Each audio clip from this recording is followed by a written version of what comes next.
বিগত এক সপ্তাহ ধরে রোজ আমি দুই হাতে দুই বাটি নিয়ে ওদের দরজায় গিয়ে দাঁড়াই।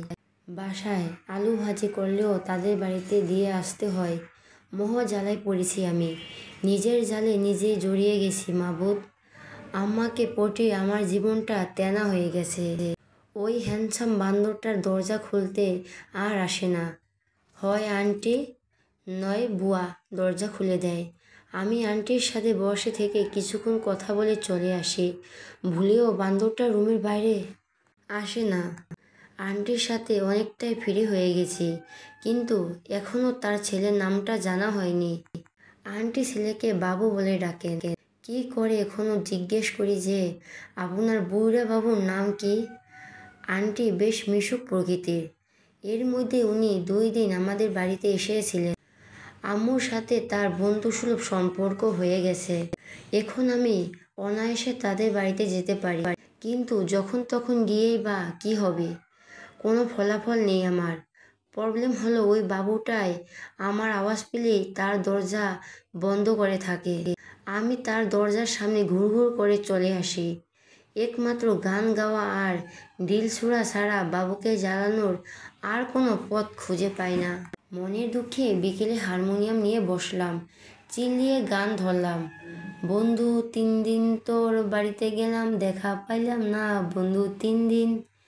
এইটুকু গাইতেই হুড়মুড় করে আব্বু এসে বললেন, দাঁড়া আগে তবলা নিয়ে রেডি হই। আমি হাঁ করে আব্বুর দিকে চেয়ে থাকলাম। আব্বু তবলা নিয়ে আমার পাশেই বসলেন। 3 দিন গিয়ে হবে না রে বন্য, ধৈর্য রাখ। যাওয়া যেন বাদ দিস না, মাসে 30 দিনই যেতে হবে। ও ছেলেকে আমরা জব্দ করেই ছাড়ব ইনশাল্লাহ। আমি মুখটা করুণ করে বললাম, আব্বু 3 দিন নয়, বিগত 1 সপ্তাহ ধরে আমি রোজ যাচ্ছি, তাও দেখা পাই না। আব্বু সমবেদনার ভঙ্গিতে বললেন, ও ছেলে আসলে এক ধরনের বখাটে। একটা মেয়েকে সে পাত্তাই দিচ্ছে না, এটা ঢের অন্যায়। আমি রেগে গিয়ে বললাম, শোনো আব্বু, এখানে পাত্তা দেওয়ার কি আছে? আমি কি প্রেম করার জন্য ঘুরঘুর করছি নাকি ওই বাবুর পিছনে?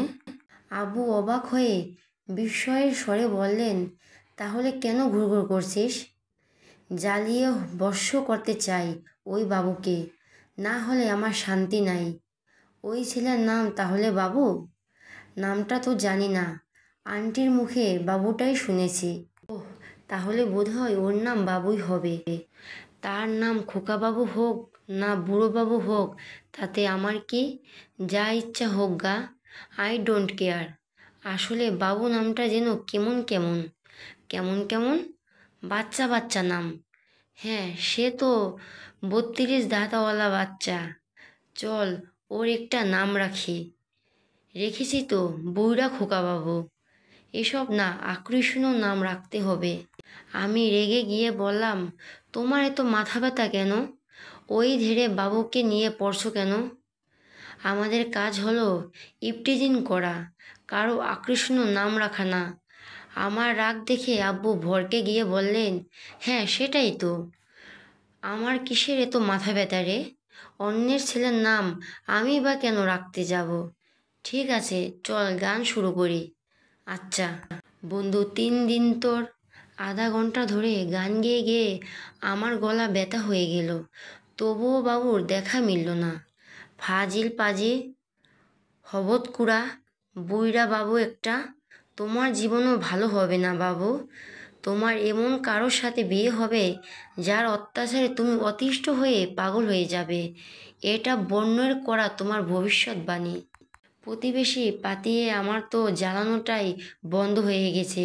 বিগত 1 মাস 2 পরিবারের মধ্যে দারুণ একটা সম্পর্ক তৈরি হয়েছে, যেটা ভেদ করে তাকে জ্বালানো কেমন কেমন যেন লাগে।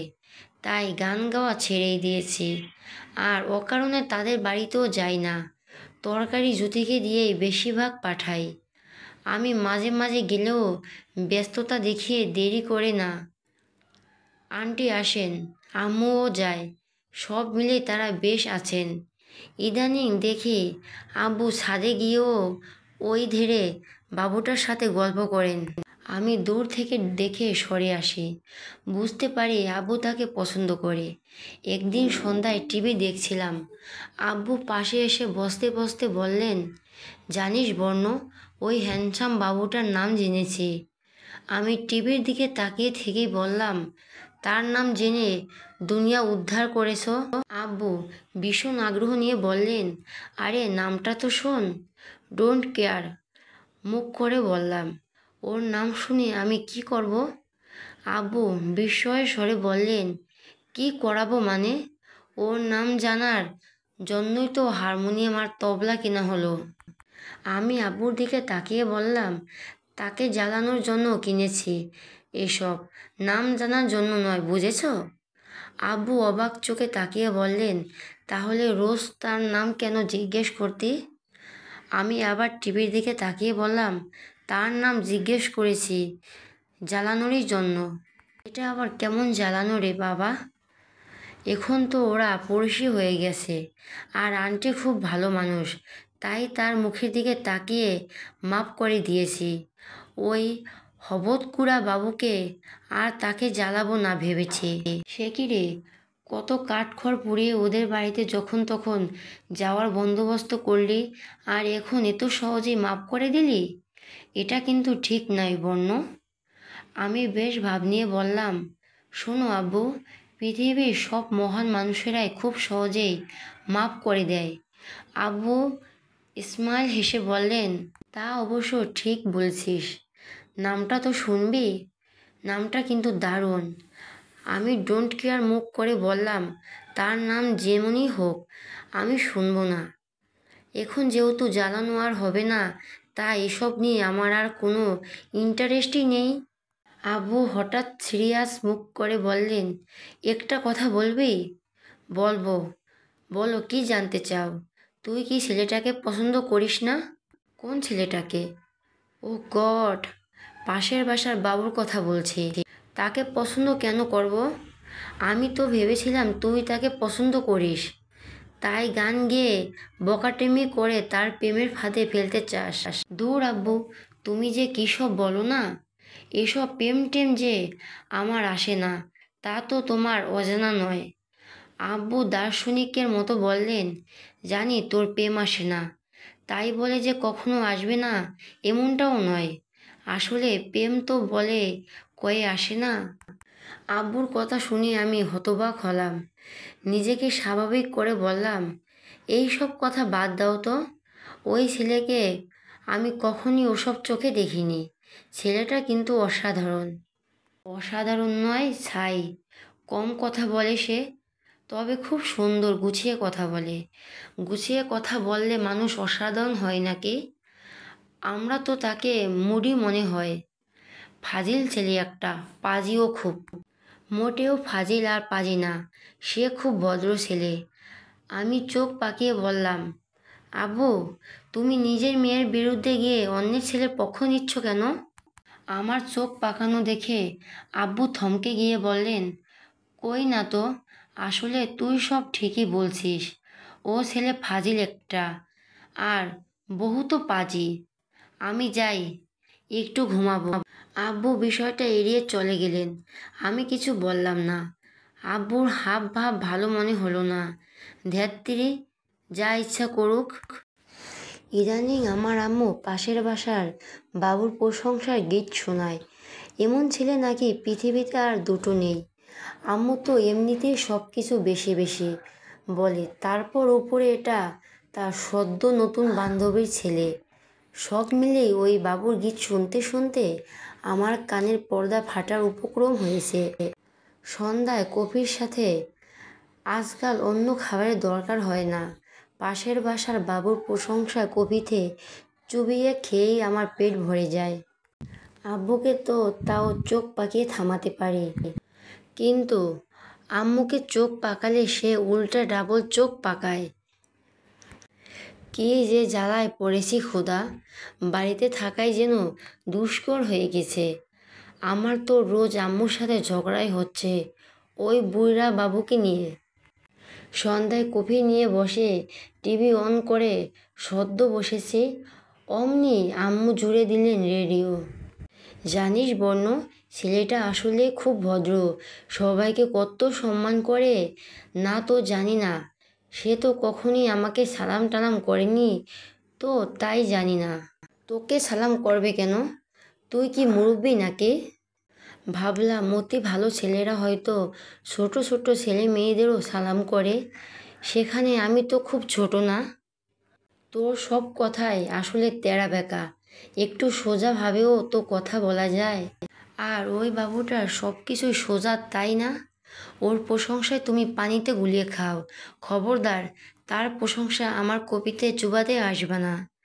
নিজের তো কোনো গুণ নেই, অন্যের গুণ শুনলে তা গায়ে জ্বালা করবেই। সবই বুঝেই যখন ফেলছো যে আমার গায়ে জ্বালা করছে, তাহলে জ্বালা দিচ্ছ কেন? আর কতকাল এমন ছন্ন ছাড়া বকাটে জীবন নিয়ে থাকবি? এবার অত্যন্ত বিয়ে থিয়া করে আমাকে উদ্ধার কর। ওই ছেলের গুণকীর্তনের সাথে আমার বিয়ের কি সম্পর্ক? সম্পর্ক থাক বা না থাক, বিয়ে তো তোর করাই উচিত। কত ভালো ভালো বিয়ের সম্বন্ধ এলো, তুই সব রিজেক্ট করছিস। কখনো বিয়ে করবি না বলে গো ধরে বসে আছিস। পাড়ায় কতজন কত কি বলে, সব তো আমাকেই শুনতে হয়। আমাকে বসিয়ে খাওয়াতে যদি তোমাদের সব টাকা ফুরিয়ে যায়, তাহলে টেনশন নিও না, আমি চাকরির চেষ্টা করব। চাকরি হলে তোমার বাড়ি ছেড়ে চলে যাব, কিন্তু বিয়ের কথা বলবে না, মাইন্ড ইট। ওখান থেকে উঠে রুমে চলে এলাম। মেয়েদের জীবনটা কেন এমন? এদের ইচ্ছের দাম নেই কেন? মেয়েদের সব পরাধীনতার মূল্যের কোনো আরেকটি মেয়ে থাকে কেন? একটা মেয়ে বিয়ে করতে বাধ্য। আন্টি যে আমাকে পছন্দ করেন, সেটা তার হাব ভাবে প্রকাশ পায়। আবু যে ওই বাবুকে খুব পছন্দ করে, তাও তার কথাতেই বোঝা যায়। আম্মুরও বাবুর প্রশংসা নিয়ে গীত শোনায়। সব মিলে বিয়ের কথা শুরু, কিন্তু আমি তো বিয়েই করতে চাই না। যাকে আমি ভালোই না, তার সাথে ঘর বেঁধে কী করব? আর যত দূর জানি, সেও আমাকে ভালোবাসে না। আমার মাঝে এমন প্রেম ভালোবাসা কাজ করে না। আমি সেভাবে কাউকে ভালোবাসতেও পারি না। এমন মজা আমি অনেক ছেলের সাথে করেছি, জ্বালিয়ে পৈশাচিক আনন্দ পেয়েছি। ওই খোকা বাবুকেও জ্বালিয়ে আমি পৈশাচিক আনন্দ পেয়েছি। এখানে কোনো ভিন্নতা নেই। যদি ভিন্নতা নাই থাকে, তাহলে বিয়ের কথা কেন উঠবে? আন্টি আব্বু আম্মুকে ডেকে বিয়ের কথা বলে গেছেন সন্ধ্যায়। আমি ও রুমে ঢোকার সময় বিয়ের কথা শুনে আর ঢুকিনি, বাহির থেকে সব শুনেছি। কাউকে বুঝতে দিতেই যে আমি সব জেনে গেছি। আমি কাউকে বোঝাতেই পারলাম না যে আমি বন্দি জীবন চাই না, আমি কোনো বন্ধনের দায় নিতে চাই না। রাতে আব্বু রুমে এসে আমার পাশে বসলেন, আমার মাথায় হাত রেখে বললেন, আর কত বকাটে মেয়ে হয়ে থাকবি, এবার অত্যন্ত বিয়ে করে সাংসারিক হ মা। আমি মাথা নিচু করে বললাম, না আব্বু, আমি এসব পারবো না। সে খুবই ভালো ছেলে, তবুও না আব্বু। তোর আন্টি নিজে তোকে বৌমা বানাতে চাইছেন, তার মনে কষ্ট দিবি? আব্বু, তুমি অত্যন্ত আমাকে বোঝার চেষ্টা করো প্লিজ। আমি তোমাদের মুখের দিকে তাকিয়ে হয়তো বিয়েটা করব, কিন্তু ভালোবাসাহীন একটা সম্পর্কের দায় কতদিন বহন করতে পারবো বলো? ভালোবাসাহীন বিয়েটা কি আসলেই বিয়ে বলে? আব্বু আর কিছু না বলে মুখ ভার করে উঠে চলে গেলেন। আমি চুপচাপ বসে রইলাম। আমি নিজের ইচ্ছায় বাইরে যেতে যে পারছি না। ছেলে যতই রাজকুমার হোক না কেন, আমি বিয়ে করে কারো হুকুমের উঠবসা করার পক্ষপাতী নই। তাই বিয়ে কখনোই করব না, এটাই আমার চূড়ান্ত সিদ্ধান্ত। কেউ আমাকে বিয়ের জন্য রাজি করাতে পারলো না। বিয়ের কথা শুরু হবার পর থেকেই আমি ছাদেই যাই না, ব্যালকনি বারান্দাতেও যাই না, এমনকি ব্যালকনির বারান্দার দরজাও খুলি না। সেদিন বাতাসে ব্যালকনির জানালার পর্দা সরাতেই দেখি বাবু দাঁড়িয়ে আছে। এই প্রথম আমি তাকে অকারণে এখানে দাঁড়িয়ে থাকতে দেখলাম। জানি না কেন সেও বদলে গেছে। আব্বু বললেন সে নাকি সারা বিকেল ছাদেই বসে থাকে। আব্বু মাঝে মাঝে ওর সাথে কথা বলেন। ওর মন জুড়ে নাকি বিষণ্ণতা ছেয়ে আছে, যা আব্বুর অন্তর কাঁদায়। সন্ধ্যায় আমি পায়ে নীল পলিশ লাগাচ্ছি আর গান শুনছি। আব্বু রুমে এলেন, কিছুক্ষণ চুপচাপ বসে রইলেন। মুখ দেখে বুঝলাম ভয়ানক মন খারাপ তার। বুঝতে আর বাকি নেই যে আমার বিয়ে নিয়ে তার মন খারাপ। কিছু বলবে আব্বু? তোর কি অন্তদেশ কাঁদে না বর্ণ? হঠাৎ আব্বুর মুখে এমন কথা শুনে আমি হতবাক হয়ে গেলাম। বিয়ে করতে চাইছি না বলে অন্তদেশ কাঁদতে হবে? আজব সব কথাবার্তা। অন্তদেশ কেন কাঁদবে? ছেলেটার বিষণ্ণতা দেখে আমার হৃদয় কাঁদে, কিন্তু তোর অন্তদেশ কাঁদে না কেন? সত্যি আমার অন্তদেশ কাঁদে না।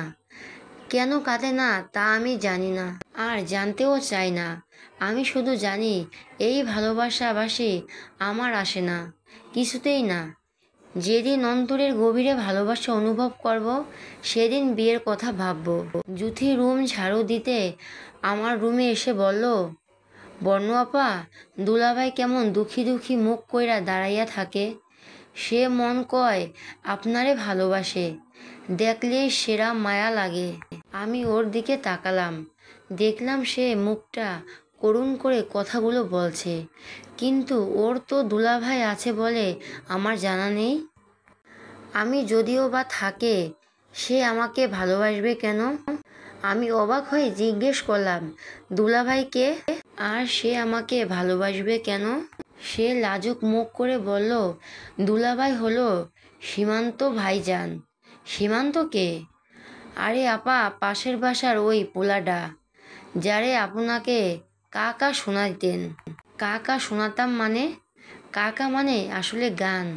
ও তাহলে ওই বুড়া বাবুর নাম সীমান্ত? আমি রেগে উঠে বললাম, বাসা ঠিক করে কথা বলবি। আর ওই ছেলে কবে থেকে তোর দুলাভাই হলো?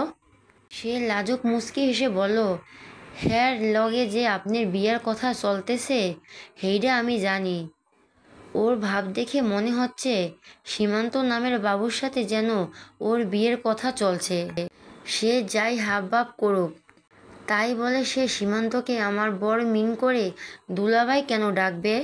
রেগে উঠে বললাম, বিয়ের কথা হলে বিয়ে হয় নাকি? খবরদার তাকে আর দুলাভাই বলে ডাকবি না, তাহলে কিন্তু আমি তোর দাঁত ভেঙে দেব।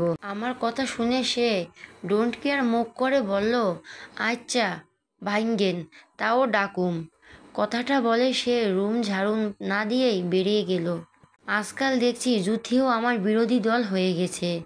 মেজাজটা সাত সকালে গরম করে দিয়ে গেল।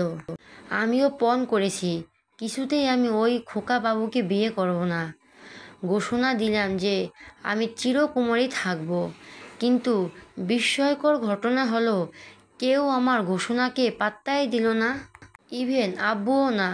সন্ধ্যায় একসাথে নাস্তা করার সময় আমি বললাম, আমার একটা কথা ছিল। কারো কোনো জবাব পেলাম না, তাই আবার কথা শুরু করলাম। আমি চিরকুমারী থাকতে চাই, আর এইটা আমার জীবনের একমাত্র ইচ্ছে। আশা করি তোমরা আমার এই ইচ্ছেকে সম্মান করবে। আব্বু আম্মু জুথি কেউ আমার দিকে না তাকালো, না কথায় জবাব দিল। মনে হলো কেউ কিছু শুনতেই পায়নি। তাদের অদ্ভুত আচরণ দেখে আমি হতবাক হলাম।